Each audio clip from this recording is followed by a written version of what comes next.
My name is Alketa Xhafa Mripa. I am a conceptual artist from Kosovo, living in London.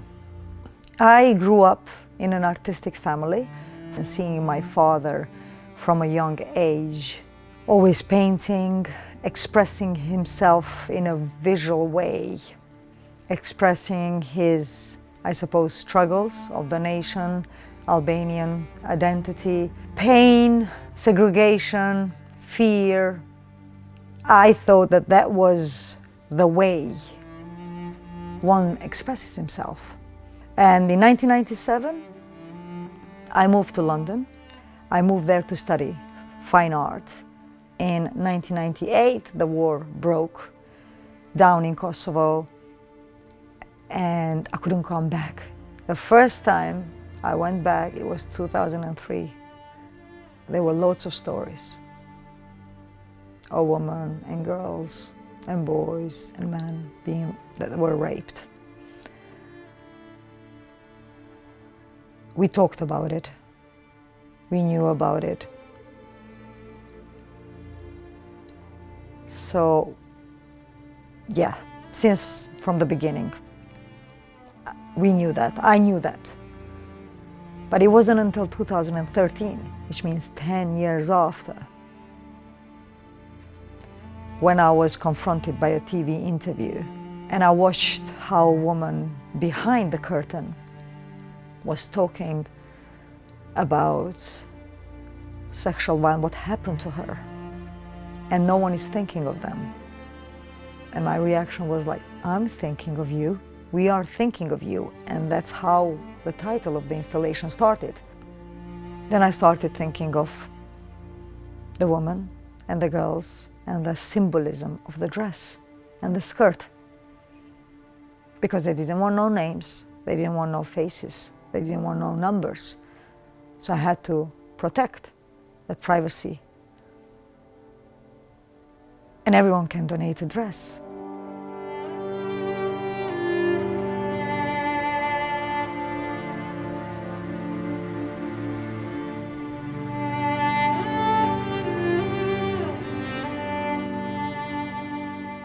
There were very emotional stories, for sure, but what I felt and what I saw in them is, in majority, is that when they gave the dress, it was kind of sense of relief. It's like, and they said it, here's this dress, take it. And with this dress, I'm letting it all go. As I was putting the dresses, each dress, yes, it was dedicated for the survivor of sexual violence in Kosovo. But at the same time, as I was putting it, it was like, this is for the Congo, this is for a Myanmar, this is for Bosnian woman. My aim was always to have a global art installation. My name is Drandoli, and I'm the ambassador of the Republic of Kosovo in the Kingdom of the Netherlands. It was back in 2015. I was working in Kosovo then. I visited the art installation when it was opened. It was quite impressive. It left me speechless.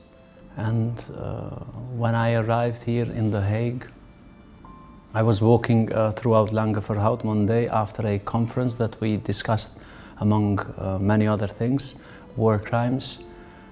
It just came to me, okay, can we probably bring Alketa in The Hague? And there are two main reasons for it. First of all, it is my personal feeling about it, but it's also about memory, remembrance, and accountability. With myself, I thought that probably we can do it. And finally, I'm very happy to see that we did it.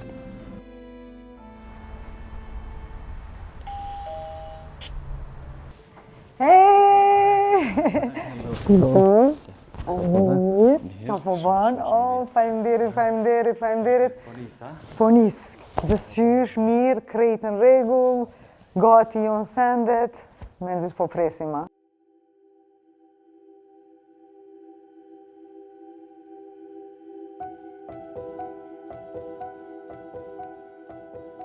When the call from the ambassador Dolly came, and I told him about my idea, about the global one. And he started from there. We went to the Municipality of The Hague. We had the meeting with the deputy mayor. She trusted me with her streets, I suppose. From there, I met Dr. Mukwege in 2018, and I told him that I would love to collaborate with you one day, and he said, we will one day.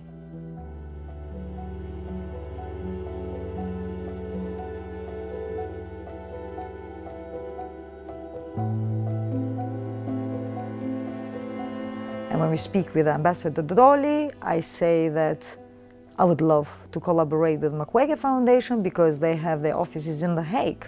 The importance of Dr. Mukwege is that foundation is that they have the organization in more than 25, 26 countries and collaboration with the SEMA members. Mukwege with the SEMA collected dresses from all these places and they brought it to The Hague.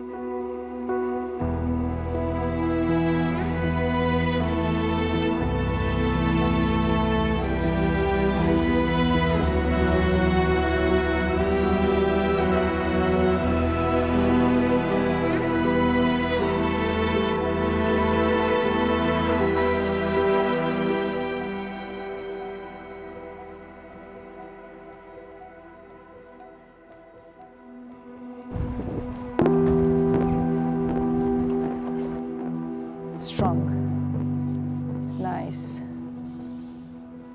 Perfect. It's a beautiful space, huh? Wow.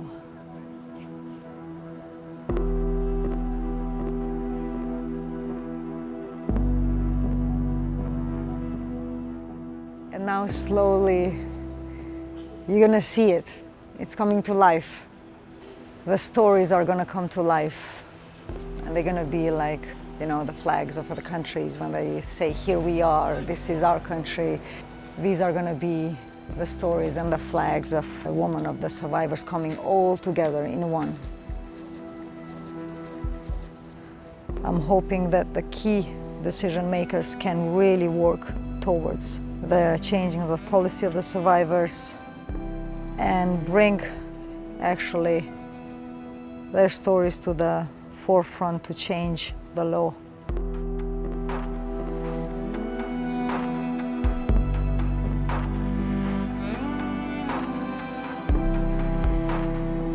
It's so powerful.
Today we are here installing the second part of the art installation. Now finally the whole artwork is complete. This is what I want, because in order to make a difference, sky should be the limit. And that's why we are here, and the sky is our limit, our ceiling in a way. Because it's very important to have everyone is included, everyone is welcome, everyone will pass by and they will see the artwork. And it's educational, as I say, it's awareness, so it's accessible to everyone, not only to a few, but everyone can come and see it, and opens dialogue and discussion, and that's what we want. It happens and it affects all of us, and it's a way to make us stop and realize and think that, yeah, women are getting the short end of the stick, as they say. So yeah, it's impressive. It looks really good at the location. and it brings a topic that usually doesn't get discussed, and this installation brings attention. It really serves a purpose to raise awareness. Voor mij is het een heel is een onderbelicht thema. Je hoort natuurlijk verkrachting in conflictgebieden en dan gaat het weer verder, terwijl er wordt eigenlijk niet echt een beeld gegeven aan de mensen die daarachter zitten. Die dames hebben dit aangehad en van alle delen van de wereld, ook weer heel verbindend. I've worked in war-torn countries doing international humanitarian work, and I've never seen an exhibit as powerful as this to really represent the horror of war. You start yourself reflecting upon the stories and the woman and the war, and then towards the end I think you come in peace with it. That's how I felt. And as I went, and then when I looked in the back and seeing all those dresses, coming together, to me it felt like they're holding hands, saying, here we are, and you have to hear our stories. And we are in The Hague, right? Where a criminal court of justice is situated, city of peace and justice. And this is how I suppose sometimes revolution starts in a way. Take up the streets and tell the truth. So I'm really hoping that something is going to come out. Definitely, it's raising questions a lot. Creates dialogue, opens conversation. People talk about it, and that's what you want. You want people to talk about it.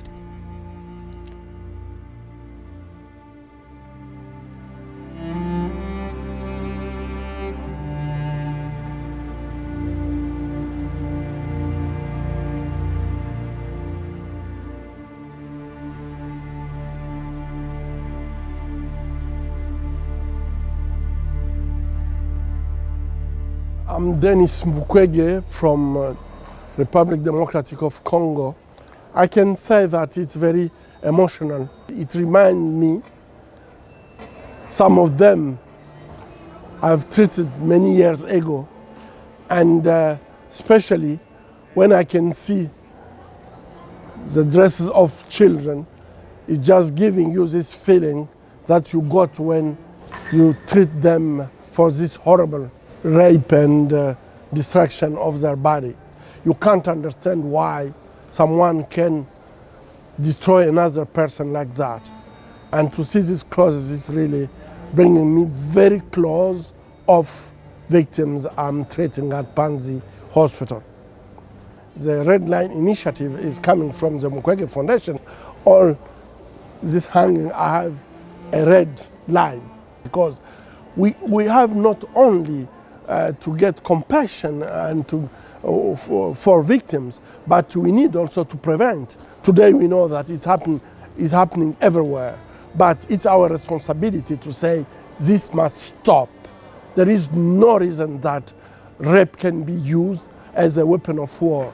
And use rape as a weapon of war is not only to destroy women, is to destroy also our humanity, is to destroy our dignity. And I think that we should stand up as just one person and say, this must stop. When we brought dresses from Uganda, from Sudan, from Colombia, we found in many of the bags, we found little notes.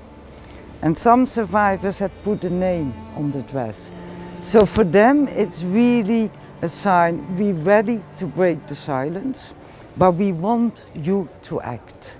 They don't need to see the dress to feel the pain, but to know that thousands of people in The Hague today will see the dresses, and they hope that we will all support them to end this cycle of violence. A lot of people walk in here day after day after day after day. And I've seen so many people looking up and then reading the text on the board of Thinking of You, and people are so moved and so touched. The more people know about these stories and the more people fight this injustice, the more higher up the message will be brought. I was only 16 when I was abducted and taken to a Serbian village. Serbians were our enemies, and for a 16-year-old girl to go in a Serbian village, be raped and tortured by multiple people, it was devastating.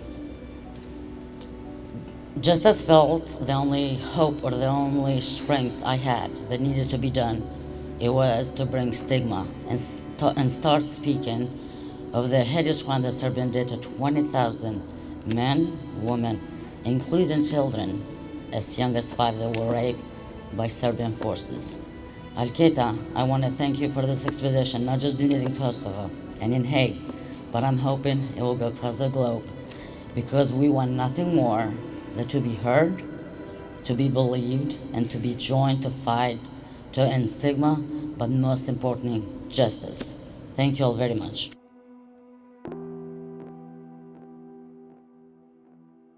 We had a discussion earlier on about all the good things that I was supposed to talk about. But walking in here today and seeing my daughter's dress hanging here, it has done something to me. Today is 19th June, the day of eliminating sexual violence in conflict. And from the north, from the south, from the east, and from the west of this globe, I say that we are healed and walk in the healing that we are supposed to walk today. I ask you to remember that this is a day when we honor those that have been violated. In this city of justice, I ask you, my fellow citizens, to draw the red line to ending conflict-related sexual violence.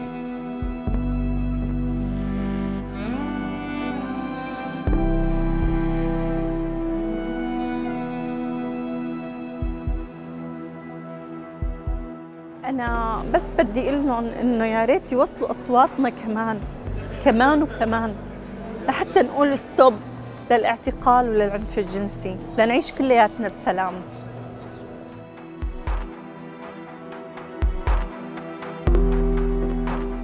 Looking at each dress, I could see one survivor, a beautiful survivor. A beautiful woman, a strong woman.